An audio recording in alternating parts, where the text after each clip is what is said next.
was warning me that I needed extra protection. It's really incredible things that the allyship that we engender to create can bring to us in our regular day-to-day lives.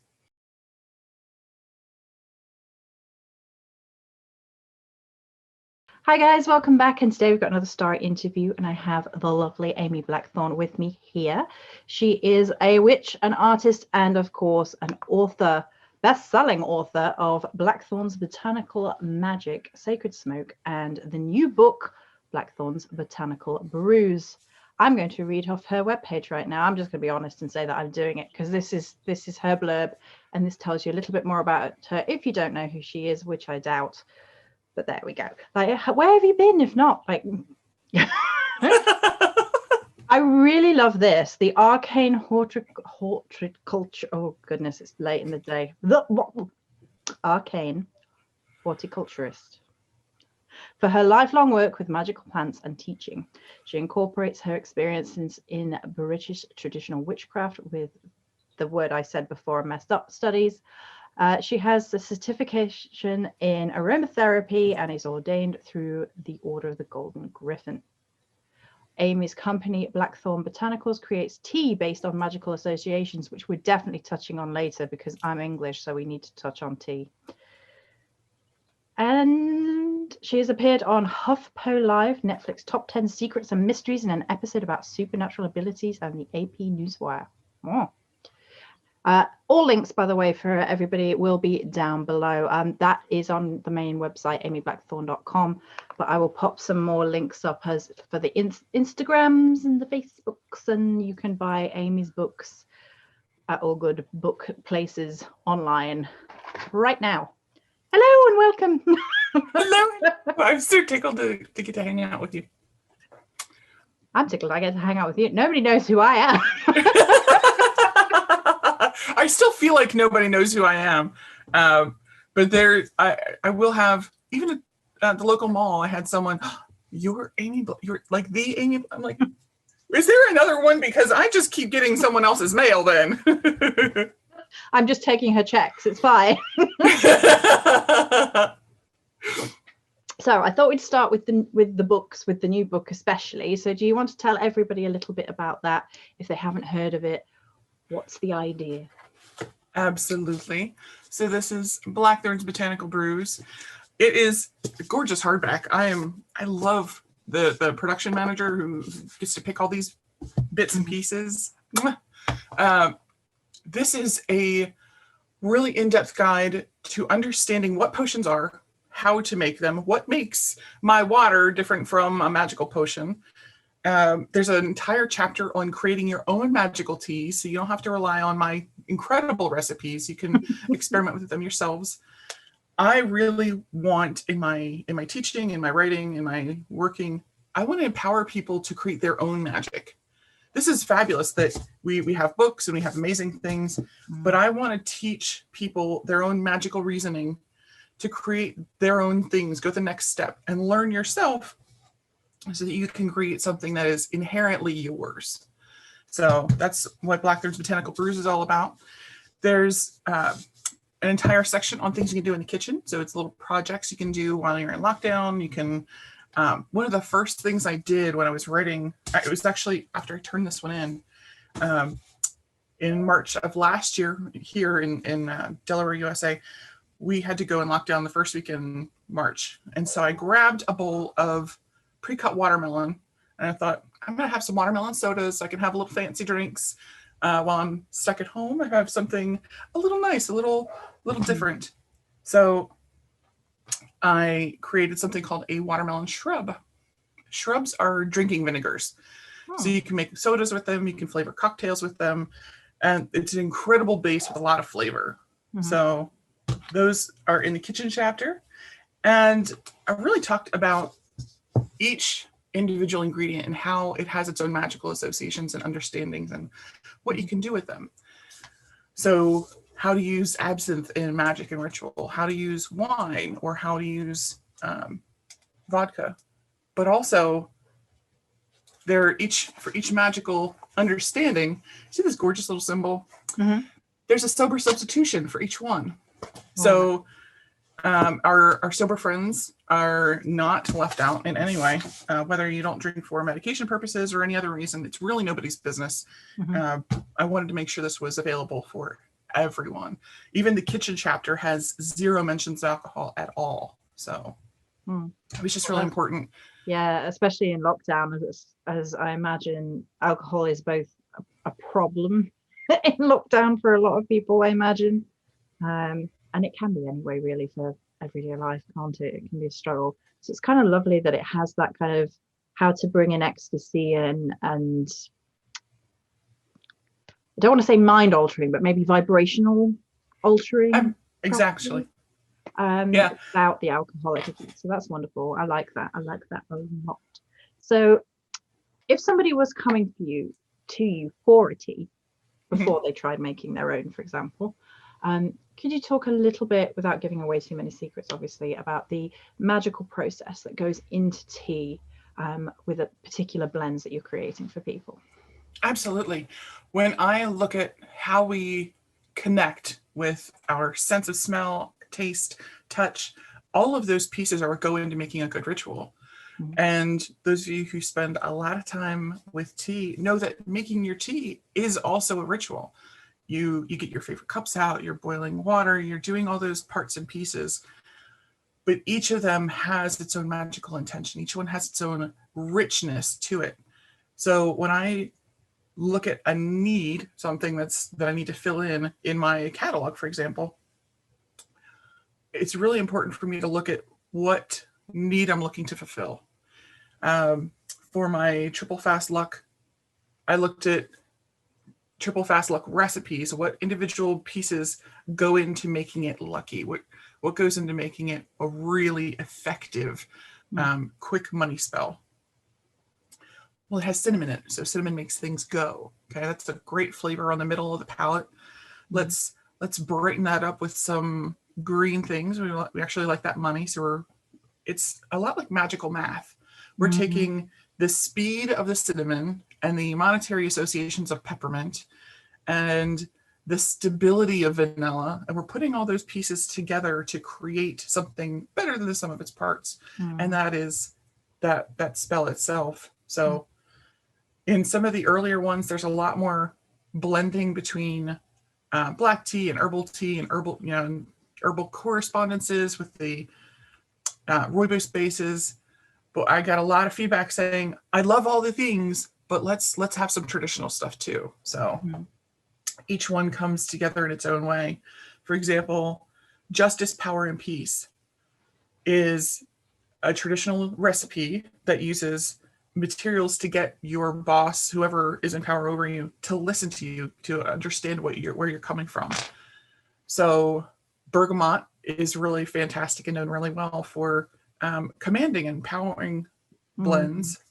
Lavender is very chill, very calming.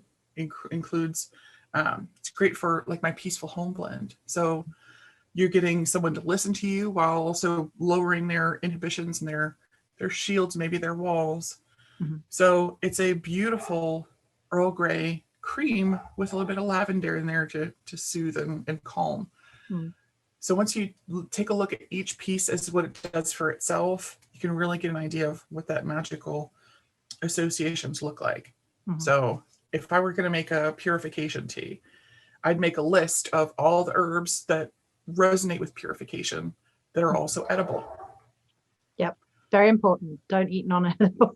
Yeah, don't do that. Don't drink the poison. Don't do it.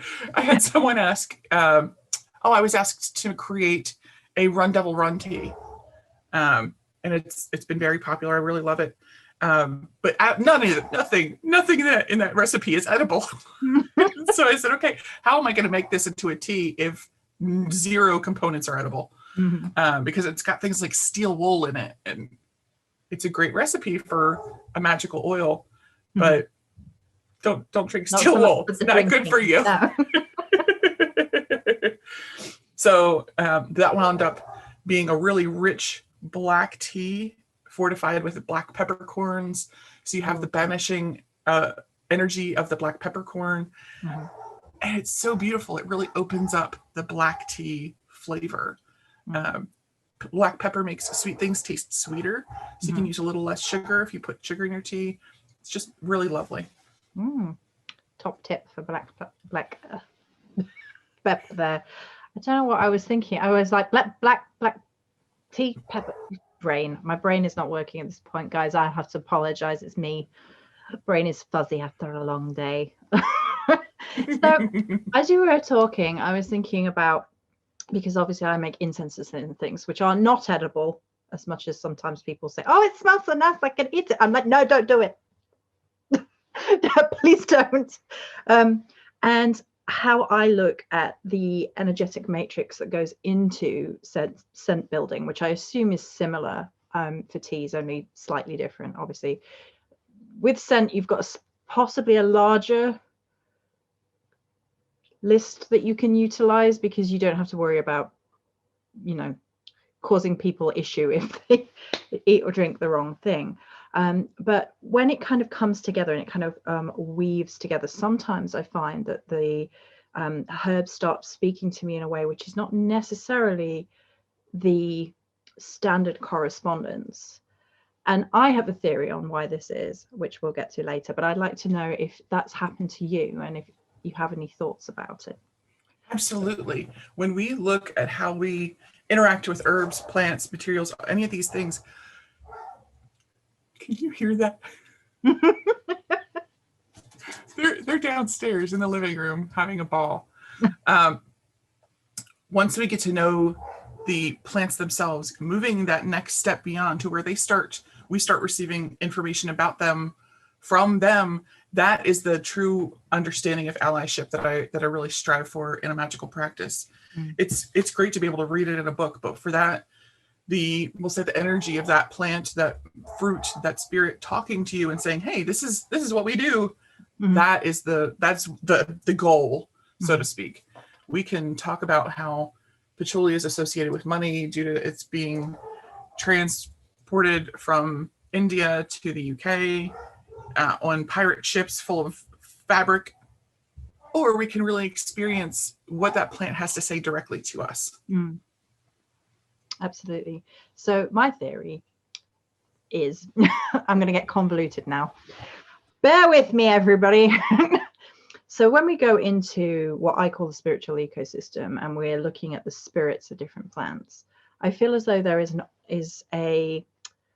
almost like an all spirit for each plant. So like the all oak tree or the all peppermint or whatever. And all plants connected to that energy have the correspondences that we've come to know and work with. And I think there might be a back and forth in where those correspondences have come from. Some may have been learnt from the plants themselves, and then we may have built up the folklore around plants as well. And so that is kind of a back and forth, and almost like, again, like in the ecosystem, like some of the nutrient energy that we put in, they take on board and it becomes a part of them. But at the same time, I feel like plants and things have their own individual essence, their individual personality.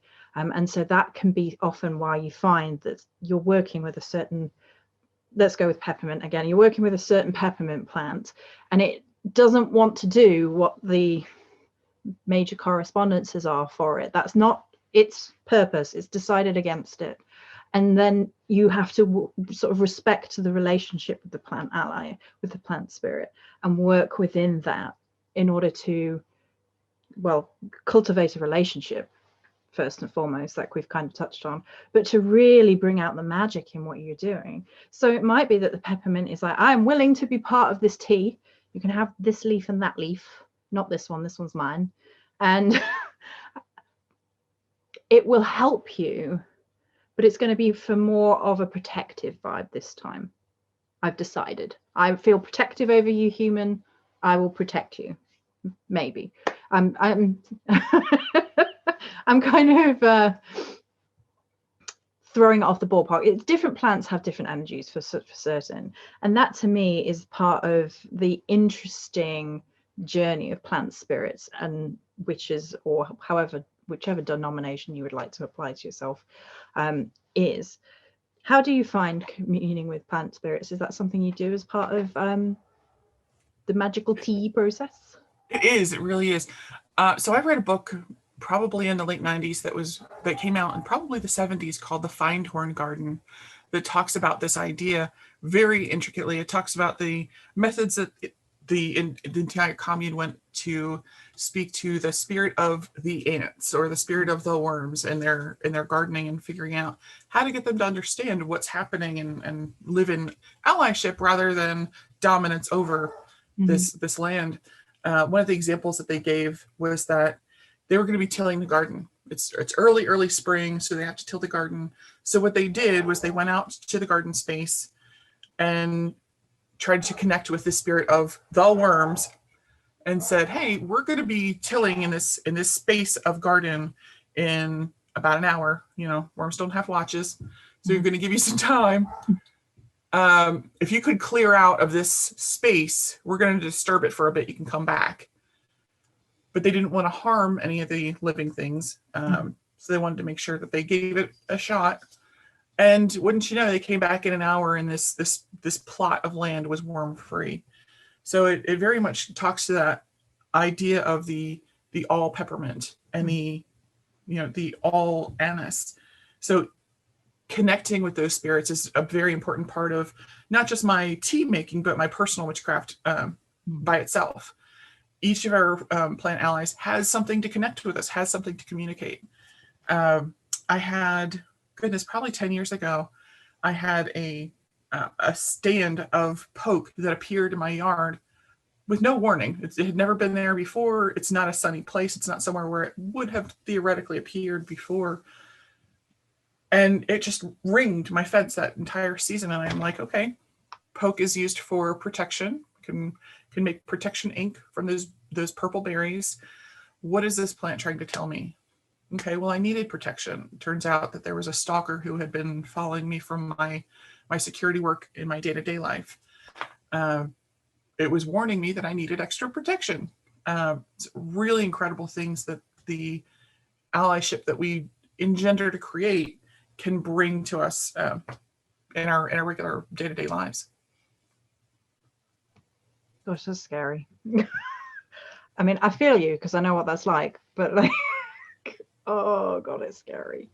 I'm just going to touch on that briefly, actually, for anybody at home who might be experiencing that, because we have got some churning energies in what's happening in the world right now. And here in the UK, just as we've recorded this, we've obviously had, the murder of yet another woman who was just walking home, and she was, wearing all the correct clothing, so no one can blame that, and she was totally covered up and all the rest of it. She was just walking home. So I am going to touch on that briefly, if that's all right with you. Please. And it is so important, everybody out there, to keep yourself protected, both physically but spiritually and magically as well, if you have these tools in your kit. And the plant allies that we've been talking about, and trees, from my perspective, trees are the ones that I would go to for next level protection, can be massively helpful, at least I've found in my practice. So I will go oak tree immediately, ivy spirit, and blackthorn probably, which fits really well. Woo! And really draw upon those energies to keep yourself energetically protected, especially if you're feeling in a difficult situation. But that is, of course, in addition to keeping yourself physically safe as much as possible. So I don't know if you wanted to add anything to that before we just... Oh, yes. That this is one of the reasons. So the next book that comes out next, probably between October and January in 2021, we'll have Blackthorn's protection magic coming out, because I spent 15 years in executive security, as well as teaching self-defense and empowering women to take control of their own safety. So it's a very near and dear subject to my heart. It's incredible, the things that we don't know we know, but also it's a one-stop shop for creating your own protection rituals, for creating your own protection, not just in your magical sense, but there's an entire chapter on physical self-defense and things that you can utilize to make sure that you are as safe as you can be.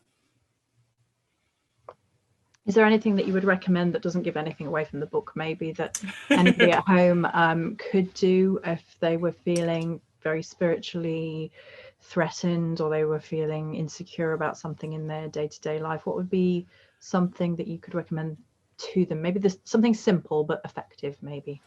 One of my favorite things, I actually talked about this with Matt Aron in January of 2019. We talked about the idea of psychic protection and protecting yourself as projective rather than receptive. If you're feeling anxious or scared or vulnerable, especially if you're walking home at night, one of the best and easiest things you can do is project. Just think loudly about the sound of an angry barking dog and project that forward ahead of you. People will move out of your way and they don't even know why, but you're projecting that air, that aura, that feeling, and people will back up very, very quickly. It's easy to do, and it's easy to practice wherever you are. Yeah. What I do is, again, it's blackthorn usually, hawthorn sometimes, depending on the situation. But if it needs to get sorted like that, blackthorn, which is the OM strafe. So I'm usually calling on the strafe OM in my head, and I'm envisaging having big blackthorn spikes, and like really putting that energy into it, like, nope, don't come near me, and doing it that way. So I definitely agree with that. If you are not a projective person and you struggle with projective magic, I tend to do this thing which is slightly different from plant spirits. It actually feeds more into sort of animal spirits. So it's more to do with the fox energy that I connect with, which is this sort of slip over here into a different plane of existence almost. But it's like shifting your energy so your energy can't be sensed. Like, nope, you're not coming into my energy field, and if you're not coming into my energy field, it's like, you can't see me, I'm not here. So if people out there struggle maybe with that, that's another thing you can do. But obviously keep yourself safe out there, everybody, because it's a scary world sometimes, which I'm sure Amy can attest to, having worked in security. Right, so let's pull back to plant spirits a little bit more, though, and the magic of the botanical, for things such as the pandemic, because you were talking a little bit about that, and on these interviews we've kind of been talking about ways that people can keep their spirits up, keep going, it's difficult under the pandemic. It's doing strange things to us, strange things to our mental health. We've probably all learned some really weird habits from it by now, because most of us have pretty much been in lockdown for over a year at this point, in some variant or another. So how would you recommend people engage in their witchcraft, particularly with regards to the botanical sides of things, to help them through this weird mess of energy that we're going through? One of my favorite things is understanding how plants not just talk to us, but present themselves. When we look at how fruit is made, trees, bushes, plants collect all this sunshine and bring forth fruit. So it's the union of the male and the female, usually different parts of the flowers, even in different species. But what that does is that connection of male and female, that union, produces fruit. So a lot of fruits actually have the energy of love, acceptance, friendship, joy, understanding inherent in them, just because of how they come into being.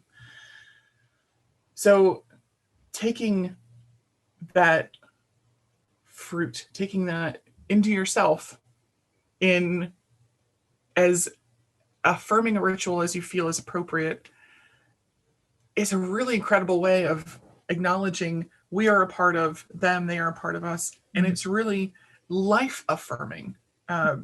Sitting around with, people in your bubble, in your home, and enjoying cut fruit.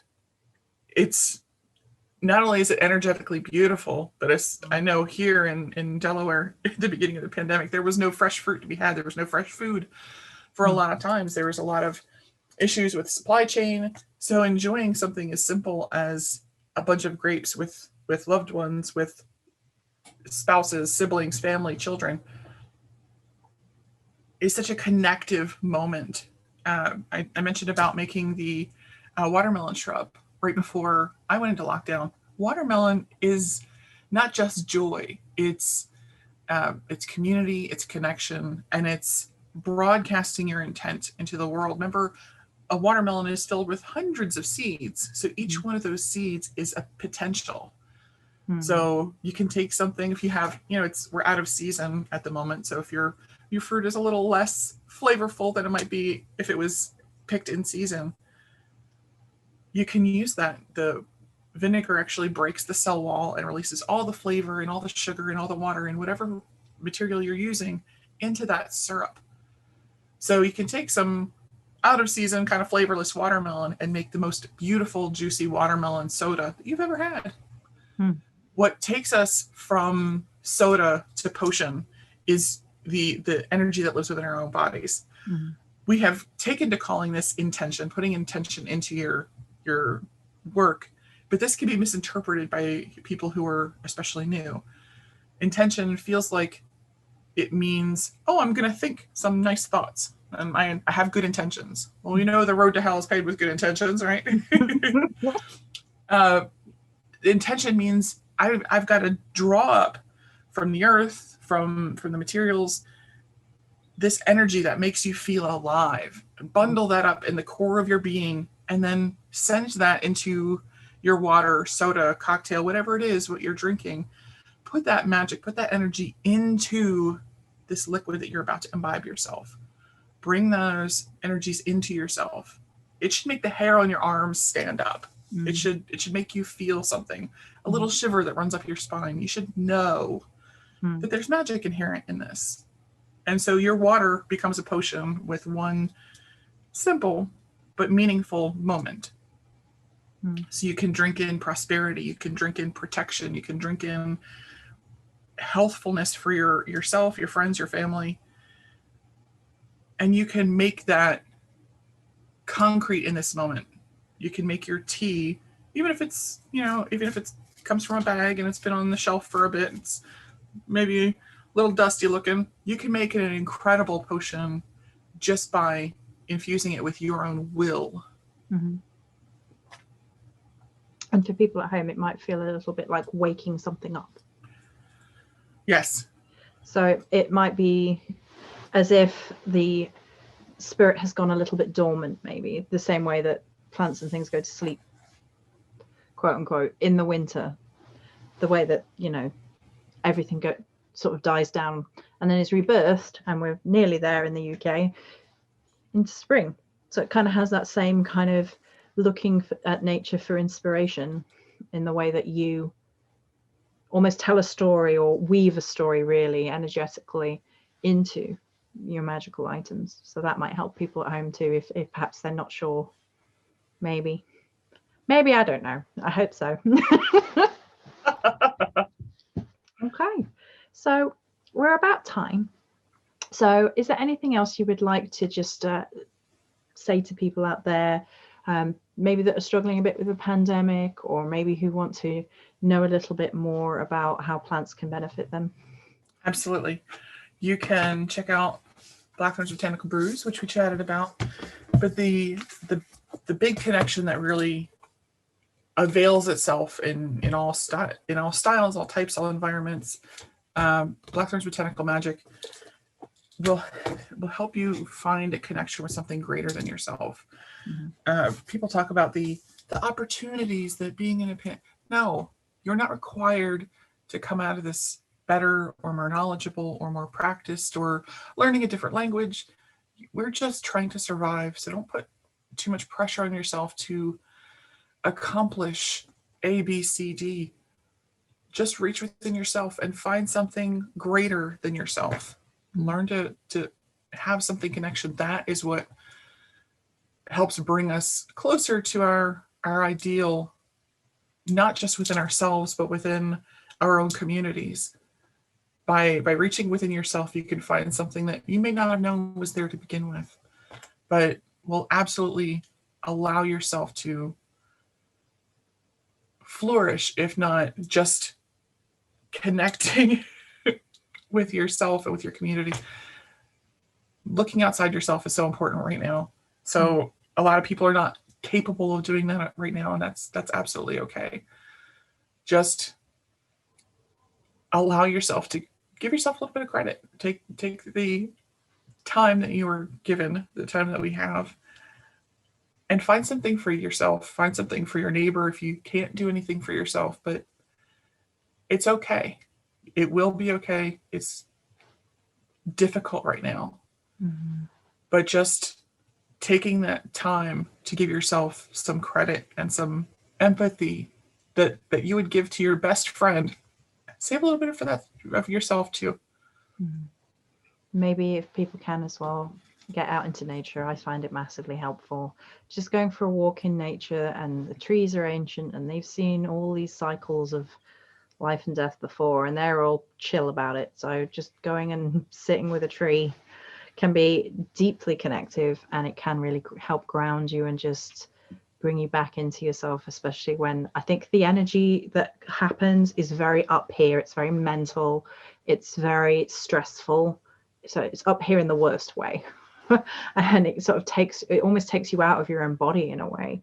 And some of the things that we've been talking about today are ways that you can just bring yourself back into your body. You know, herbs and trees and all that connection in nature is great for that, as is drinking tea, and as is, you know, imbibing herbs and things, because you are directly considering the effect it's having right now as you drink it on your body. You can feel it, you can sense it, and you can start to feel your body reacting to the herbs and things as well. So you'll be like, oh, that feels better. And that's magic. That's magic. So thank you so much for coming on today and coming and chatting with me. Thank you so much for having me. I just love the opportunity to get out there and chat about our plant allies and what they can do when they work in concert with us. Absolutely. And all of the links for anybody who would like to know more will be down below. But like I said, you can get the books just about everywhere. But if you head on over to amyblackthorn.com, you can find out all the information in one space. And I will link it for you guys. So yes, many blessings. Talk to everybody soon. And that's it for this one. We shall talk some more soon. Bye, everybody.